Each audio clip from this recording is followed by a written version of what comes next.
नमस्कार साथियों, आज हम बात करने वाले हैं UP triple S C PET की बेस्ट बुक के बारे में, जो कि चक्षु प्रकाशन से है। चक्षु प्रकाशन के UP triple S C PET exam 2025 के प्रैक्टिस सेट भी आते हैं, जिसे लेकर आप अपना सिलेक्शन पक्का कर सकते हैं और अपनी तैयारी और भी मजबूत कर सकते हैं।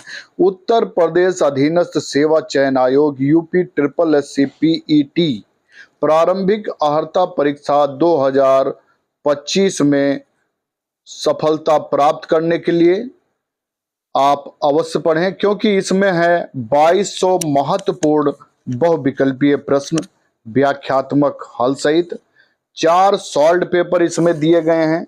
और ये पुस्तक आपको ऑनलाइन ऑफलाइन माध्यम से मिल जाएगी। ऑनलाइन पुस्तक मिलने का लिंक मैंने डिस्क्रिप्शन बॉक्स में दे दिया है। इस पुस्तक में हर वो सामग्री मिलेगी जो आपके सफल होने के लिए आवश्यक है, जैसे भारतीय इतिहास, भारतीय राष्ट्रीय आंदोलन, भूगोल, भारतीय अर्थव्यवस्था, भारतीय संविधान एवं लोक प्रशासन, सामान्य विज्ञान, प्रारंभिक अंक गणित, सामान्य हिंदी, सामान्य अंग्रेजी, तर्क एवं तर्क शक्ति, सामयिकी, सामान्य जागरूकता, अपठित हिंदी गद्यांश का विवेचन एवं विश्लेषण, ग्राफ की व्याख्या एवं विश्लेषण, तालिका की व्याख्या एवं विश्लेषण, हर वो चीज है जो सफलता के लिए आवश्यक है। तो आप इसको अवश्य पढ़ें। बहुत बहुत धन्यवाद। 3 साल से जब मैंने फॉर्म भरा था उसके 2 महीने पहले हम लोग लखनऊ आए थे पढ़ने के लिए। जब से उसके 1 साल बाद एग्ज़ाम हुआ और फिर उसके बाद 1 साल तक कोर्ट में स्टे लग गया था। फिर उसके बाद डीबी का रिज़ल्ट जो आया उसके बाद 3 महीने होने वाले हैं, लेकिन अब तक हम लोग का रिज़ल्ट नहीं आया। और सचिव सर से कई बार बात हुई उसकी डीबी के बाद कि अभी रिज़ल्ट आएगा, अभी रिज़ल्ट आएगा, लेकिन उन्होंने शायद पता नहीं इस चीज़ पे इतना फोकस नहीं किया कि हम लोग को इतना टाइम हो चुका है। ऑलरेडी 2021 से भर्ती आई हुई है, तो ऑलमोस्ट 4 साल होने वाले हैं।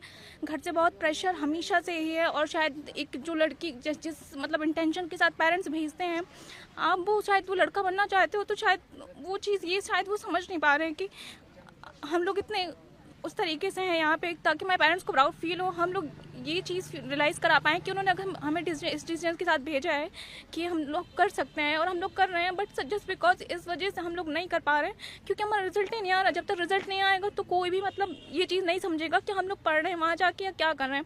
बहुत सारे टोन्स हैं सोसाइटी में, तो सब कहते ही हैं, तो वो चीज़ होती ही है सबके साथ। यहाँ पर जितने भी बच्चे हैं वो सबके साथ वो चीज़ होगी। हमेशा यही पूछा जाता कि कब रिजल्ट आएगा, कब रिजल्ट आएगा, कोई जवाब नहीं होता। जैसे मैं आज आपके सामने खड़ी हूँ, मैं अभी जस्ट एग्ज़ाम दे के आई हूँ। वैसे तो हम लोग इस भर्ती में बहुत इमोशनली स्ट्रांग हो गए हैं, बट जब भी इस भर्ती की बात आती है तो ना अंदर से जो शायद कहना चाहते हैं वो नहीं पहुंचा पाते। शायद इसलिए शायद सचिव सर इतना ध्यान नहीं दे रहे इस भर्ती की ओर कि सिर्फ लड़कियों की भर्ती है या जो भी रीज़न हो। बट मैं हमेशा एक ही चीज़ कहूँगी उनसे कि प्लीज़ प्लीज़ हम लोगों के जल्दी से रिजल्ट दे दीजिए, क्योंकि ज़्यादा टाइम हम लोगों के पास है नहीं। 3 साल से हम लोग एक ही भर्ती का वेट कर रहे हैं और दूसरी कोई भर्तियाँ भी नहीं आ रही हैं कि हम लोग उस चीज़ की प्रिपरेशन करें, या आती हैं तो पेपर लीक हो जाता है, फिर कुछ और होता है। तो हम लोग पास कोई और होप है नहीं कि हम लोग और किसी एग्ज़ाम की अच्छे से तैयारी कर सकें। अगर हमारा इसमें हो रहा है अच्छे नंबर लाने के बावजूद भी अगर हम लोग को टाइम से रिजल्ट नहीं मिल रहा, शादी के बाद आएंगे तो फिर हमारा क्या मतलब है करने का? कोई मतलब नहीं। हम अपनी लाइफ का डिसीजन नहीं ले पाएंगे उसके बाद, अगर हमारी शादी होगी इससे पहले। तो please please I am just humbly requesting you sir, please हम लोगों का टाइम से रिजल्ट दे दीजिए। और मैं अपनी सभी बहनों की साइड से यही कहूँगी कि अगर आप रिक्वेस्ट यही है कि आप बस टाइम से रिजल्ट दे दें, और हमें आपसे कुछ भी नहीं कहना। हम यहाँ पे शांतिपूर्ण निवेदन करने के लिए आए थे। और रिजल्ट नहीं घोषित किया जा रहा मैम, हमें नहीं पता अंदर क्या हो रहा है, क्या प्रॉब्लम क्रिएट हो रही है, क्यों रिजल्ट नहीं बन पा रहा है। लेकिन जो भी प्रॉब्लम है मैम, 4 साल कंप्लीट हो गए, इतनी भी बड़ी प्रॉब्लम नहीं होगी कि 4 साल में आप उसको नहीं सॉल्व कर सकते हैं।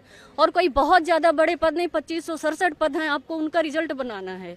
इतनी भी बड़ी प्रॉब्लम नहीं कि आप उसको नहीं सॉल्व कर सकते। मैम आप बड़े बड़े अधिकारी हैं, आपको क्या नहीं पता कौन एलिजिबल है कौन नहीं एलिजिबल है? अगर नहीं पता है तो फिर आप एग्जाम कैसे करवा लिए हैं?